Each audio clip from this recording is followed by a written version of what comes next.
Tonight, family, friends, and fellow law enforcement officers are paying their final respects to Richmond police officer Seara Burton. Huge crowds gathering along the procession route from Richmond all the way to Crown Hill Cemetery in honor of a hero who lost her life after she was shot in the line of duty. It's been a long, emotional day as we've heard from those who knew her best. And that includes her fiance, Ciara Neal. They were just 9 days away from getting married when Officer Burton was shot. Trying to write this speech, I honestly had no idea where to start or what to say. I feel as if there are no amount of words that could completely describe just who Ciara is and what she meant, not only to me, but so many others. Ciara was the kind of person who brought joy wherever she was, and whenever she's around you, you're guaranteed to laugh and smile.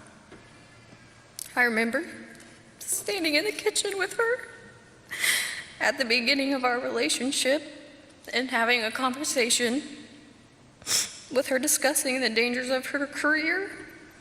And she asked me if I was willing to accept that being with an officer. I told her I would completely support her in her career, but even in that moment, I still felt there's no way something like this could happen to such a wonderful human. Even standing here right now, it still isn't real.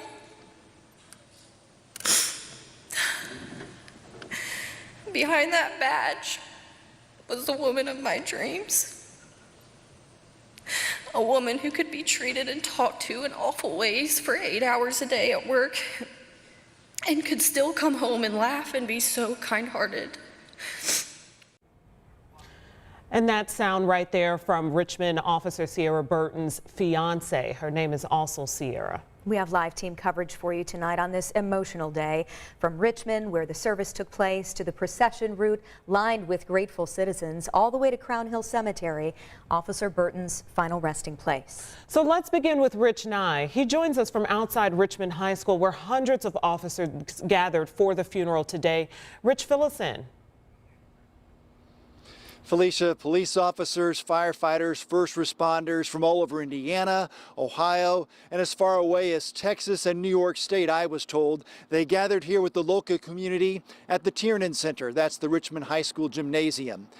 And among them, many canine handlers and their dogs. Canine units were a prominent role in honoring a fallen officer, one of their own.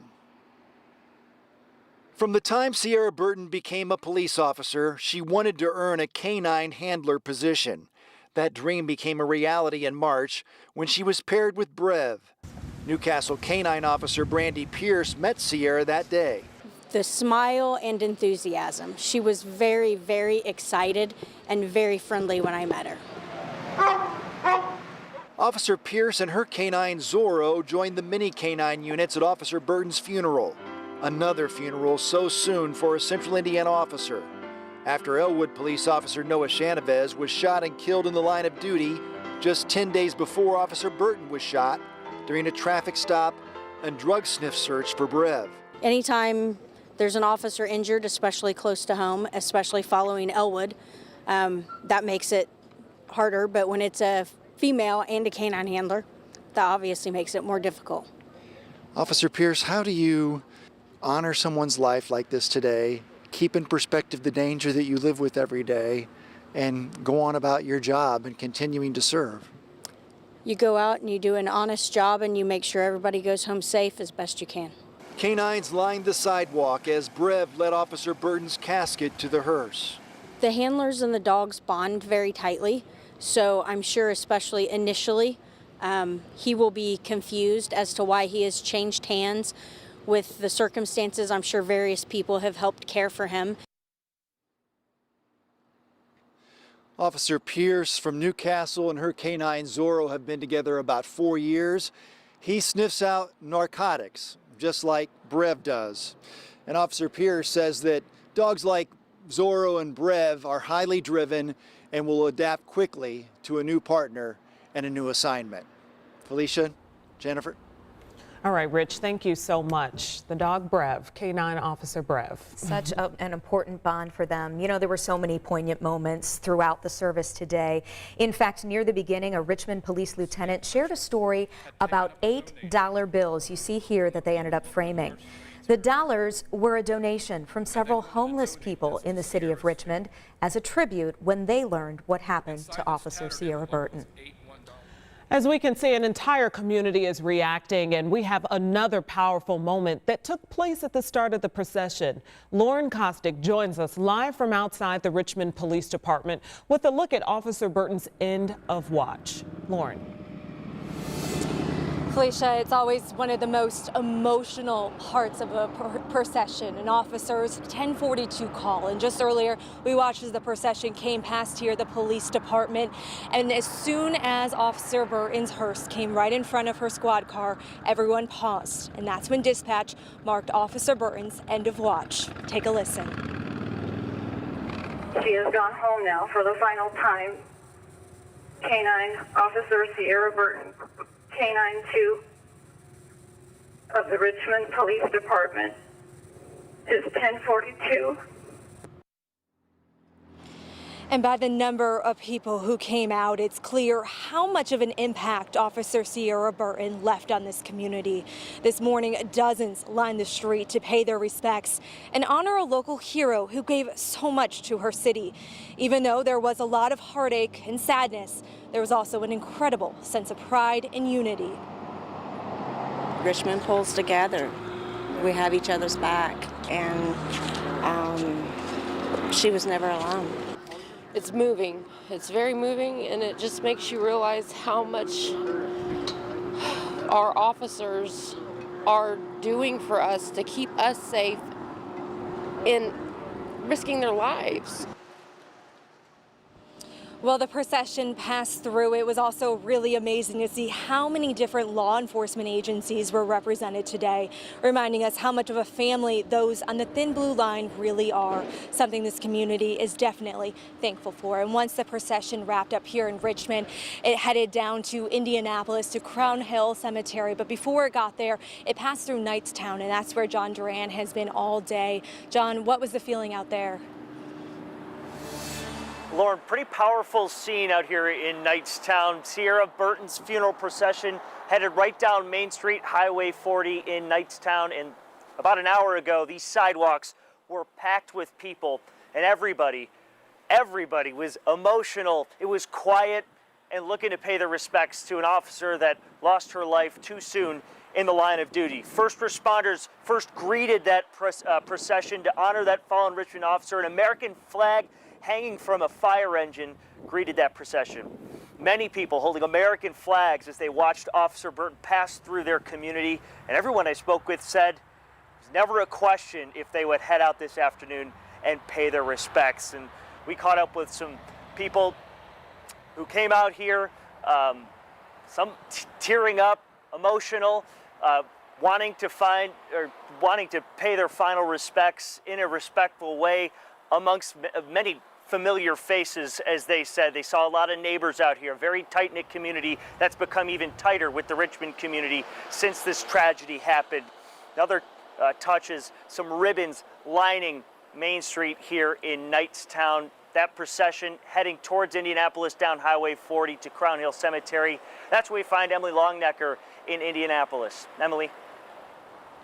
Hi, John. You know, it's just a beautiful day out here, but the occasion couldn't be any more solemn as the Richmond Police Department, police officers from all over the country, and the friends and family lay to rest fallen Richmond Police Officer Seara Burton. We are here at Crown Hill Cemetery at the Heroes of Public Safety section where Officer Burton will be laid to rest. We are awaiting her funeral procession to arrive here at the cemetery.